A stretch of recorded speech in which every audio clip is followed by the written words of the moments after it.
This is TLV1.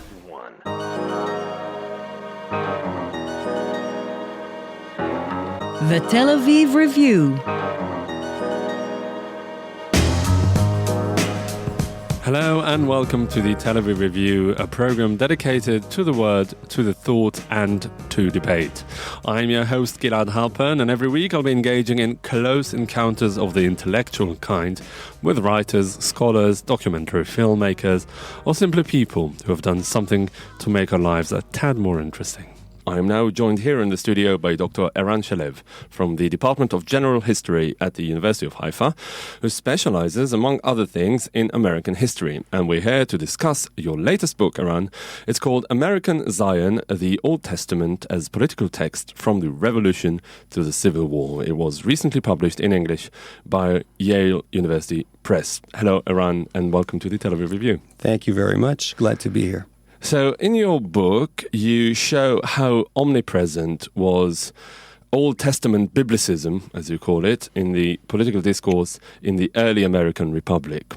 Now, the early Americans saw the inception of their nation as similar to that of the Israelites, with a very strong emphasis on the concept of chosenness, and indeed the notion of American particularism, a nation like no other, etc., is still prevalent today. So I'd actually like to start at the end, fast forward to the 20th and 21st centuries, and of course from a very self-centered and self-absorbed perspective, ask you the following question.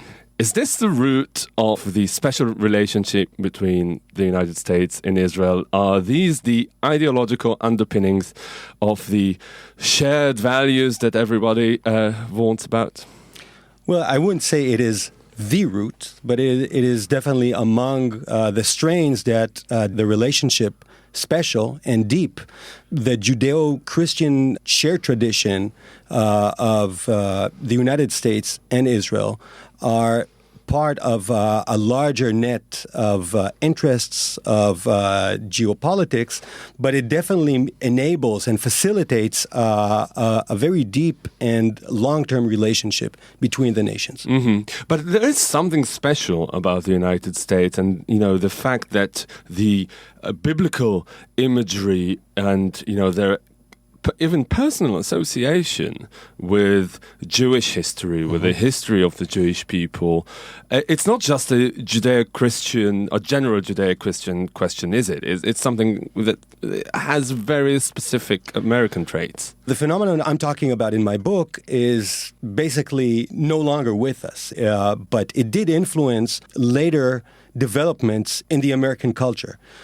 So if we're looking to, if we're trying to trace that self-identification of the United States as the new Israel, it will be hard to find, or we'll find it in particular corners of American culture today, such as, the Bible Belt. Mm-hmm. But that is definitely not the whole story. Nevertheless, what I am talking about did influence a wider scope of American society. Mm-hmm. So, what are the origins of this, association, this self-identification with the story of Israel? I mean, we are talking about a specific type of Protestant faith, right? Exactly. It's a specific Protestantism, and it is more specifically Calvinism. Now, what we need to understand is that during the 17th century, most European Protestant nations and Calvinist hotspots identified themselves as Israel's. I mean, it was a widespread phenomenon throughout Europe, throughout Protestant, especially Protestant, not only, but especially Protestant Europe, that identification as a new Israel. Mm-hmm. We're talking about Geneva and the Netherlands. We're talking about Geneva, the Netherlands, England, parts of France, parts of Germany. Mm-hmm. Just very briefly, can you explain the theological roots of Christians identifying themselves as the new Israelites? Where does it come from? What is the... Christianity evolved through the typological interpretation of the Old Testament. So they were, which means weaving connections between the Old and New Testament, as seeing the New Testament as a fulfillment of promises made in the Old Testament. So Adam was a type of Christ, and Israel was a type or a promise of a universal Christian society.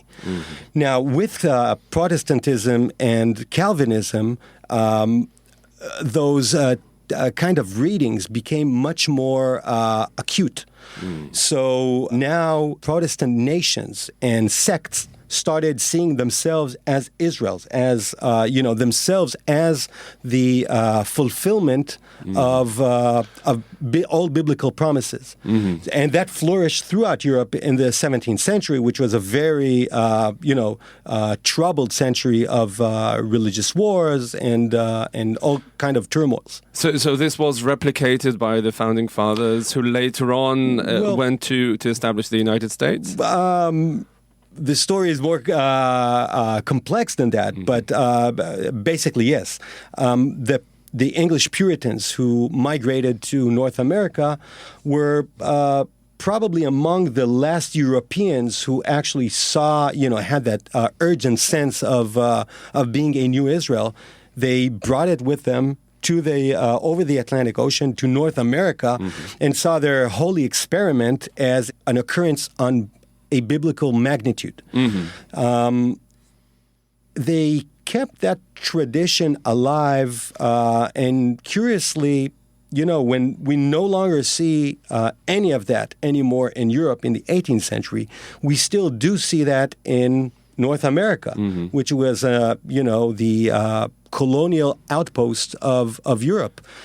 Once we encounter the American Revolution and the separation of the American colonies from the British Empire, then all those implicit cultural streams just resurface and explode. Now, this is almost paradoxical, because you mentioned Europe, but this is exactly at the time when religion is on the decline in Europe, and all sorts of, rationalist, universalist political theories surface, and a few years later on get perhaps their utmost political expression with the French Revolution. Right. I mean, we're already talking about the Enlightenment, but today we tend to see the Enlightenment not in a black and white fashion as we used maybe to see it 20 or 30 years ago, but with more shades of gray. And, we don't see it as the end of religion in Europe, but definitely there is a momentum of secularization, even though we're not there yet. Definitely, but in America, they were going in the other direction. Not quite yet. Not quite yet. I mean, we can see in many ways the American Revolution as the least religious moment in American history. In the history. How do you mean?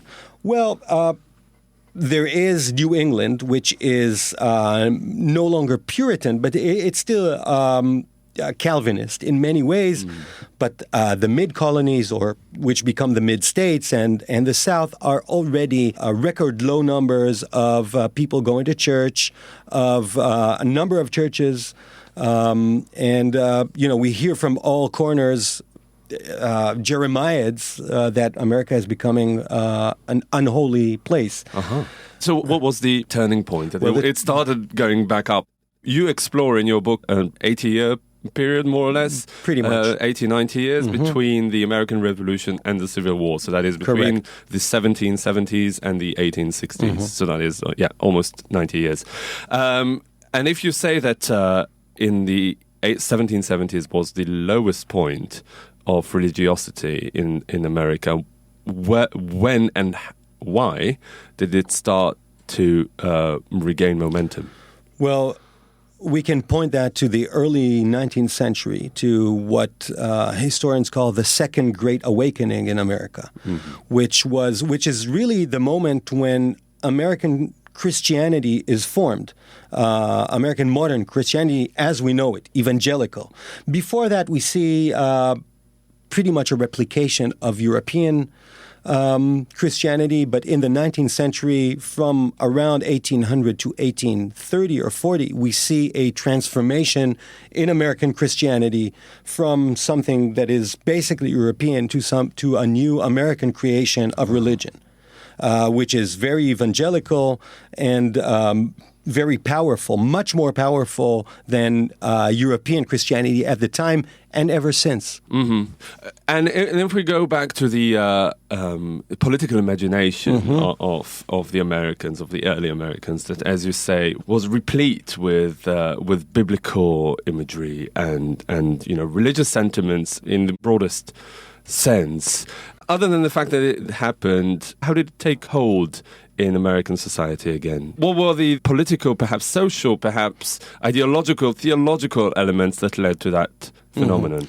Well, what I'm talking about in my writing is not a strictly theological discourse, but it's really a political discourse. It's a way of making sense of the political world through vocabularies and images and metaphors that are deemed as useful. And one of the, those perhaps the most powerful of such metaphors is equating America with biblical Israel, or the United States with biblical Israel. Now that takes place over a very wide spectrum of discourses, of timings, of spaces. And, just to give one brief example, is the image of the Exodus. So that is something that the Puritans bring with them. I mean, they cross a sea, which they call the Red Sea. They're fleeing religious persecution of the British, which become the Egyptians, and they are the Israelites going into the desert. Right? I mean, they see North America, they call it a wilderness, a desert. Not quite what we commonly see as a desert, but that is their way of viewing their world. Now, once the revolution begins, again, we have the British Egyptians. We have now a very powerful image of a Moses, which is General George Washington leading his people through war and creating a nation in the Promised Land. And George III was Pharaoh? Definitely.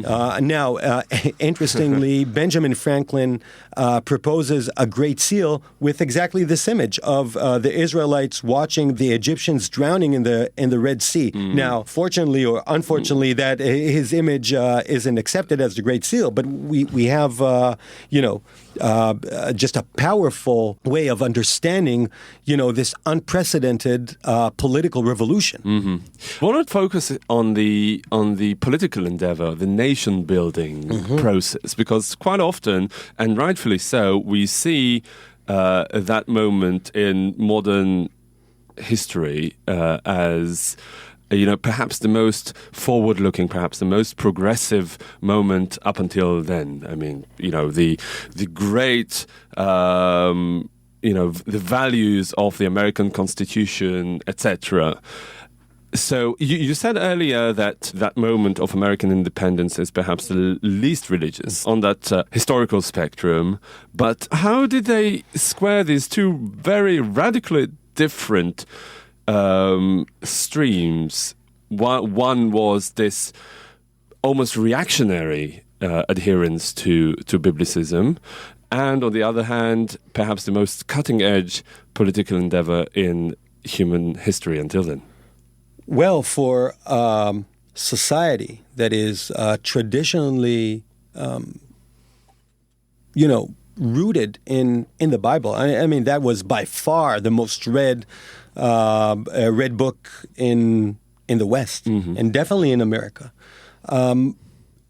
It is very hard. I mean, and that is perhaps one of the lessons for us to understand about that society. It is very hard to lean against human reason for a political revolution. They need some kind of grounding in a legitimizing past. And they find that, in not only in the Bible, they find it in the Republican experiments of the past, such as in Rome or Greek democracy, but definitely also in, perhaps foremost, in the history of biblical Israel. Now, they look, it's an ambivalent project. So they come up, let's say, with a modern constitution, which does some very interesting things in terms of political science. It, for example, they invent federalism, the sharing of sovereignty between a federal level of government and state governments, and they say, well, we have to sell this, or we have to package this, or we have to make sense of this. How do you do this? Well, they say, let's look at what they call Mosaic Constitution, the constitution of the Israelite tribes. And they say, this is really a replica of what the Israelites had after the conquest of Canaan. They had a Sanhedrin, which is an anachronistic term, but that's nevertheless... So some sort of religious council.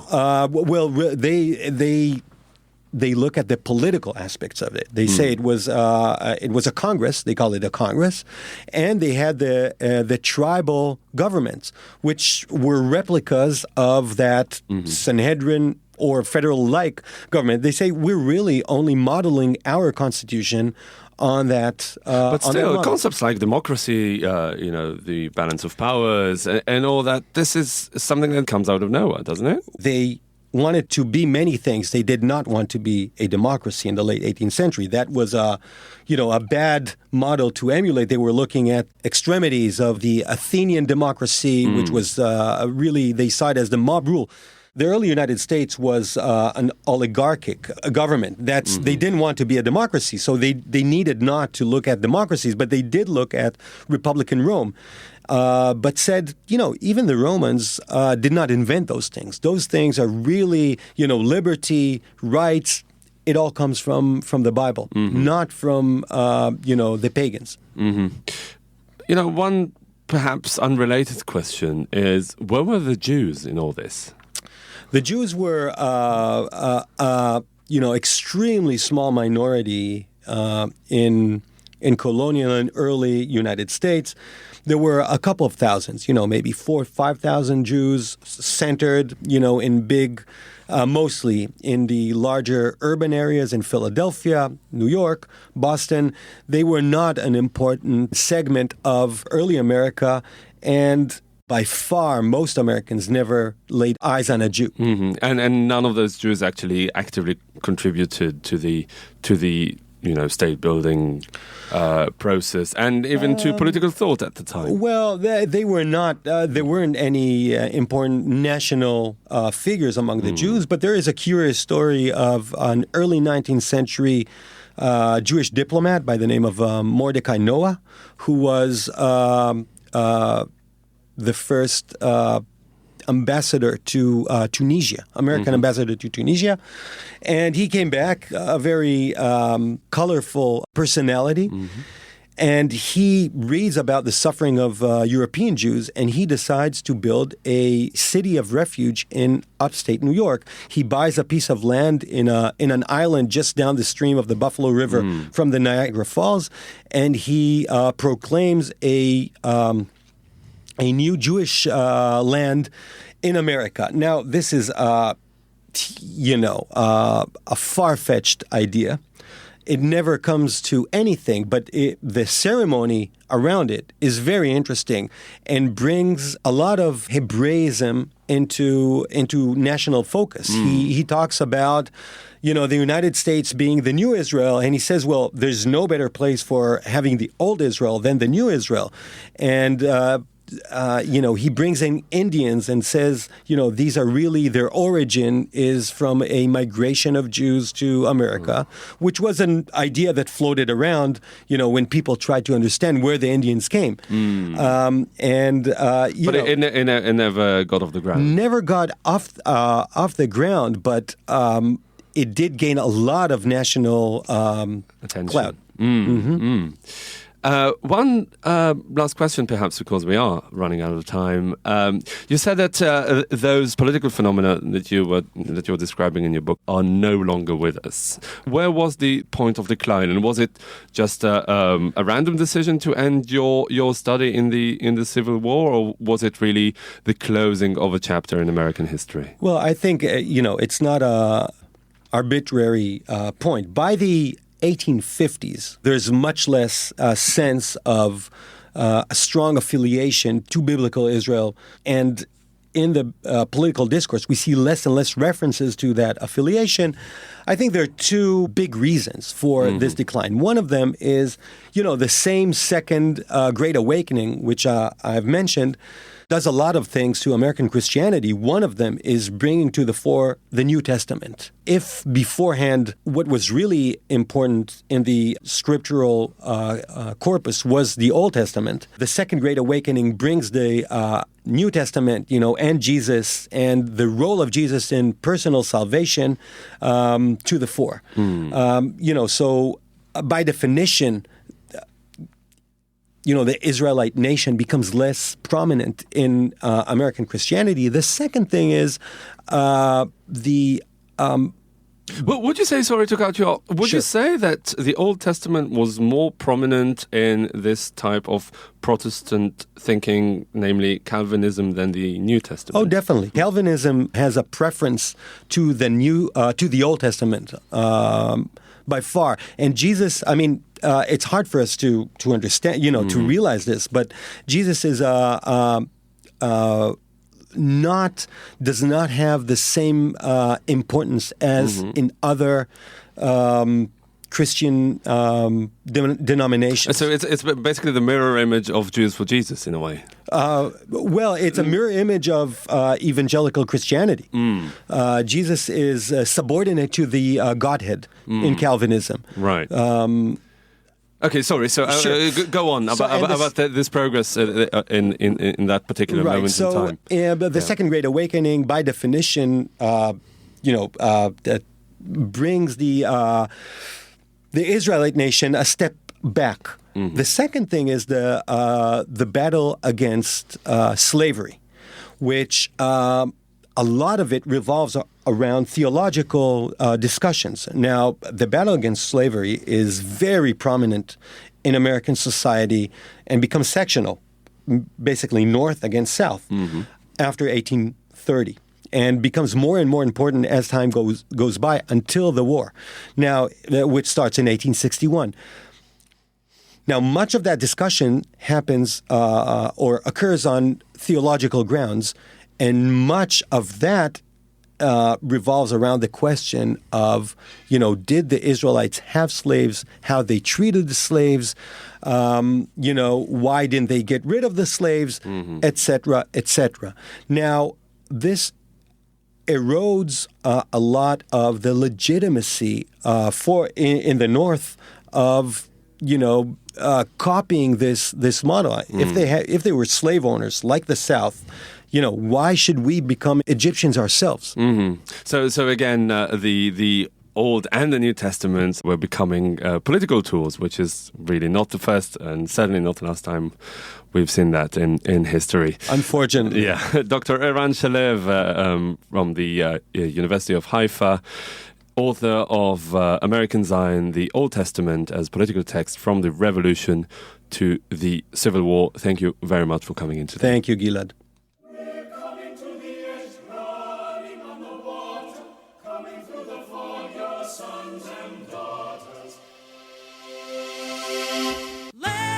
That was the Tel Aviv Review for this week. Thank you very much for listening. Also, big thanks to the technical producers of this show, Alex Benish and Adam Scher.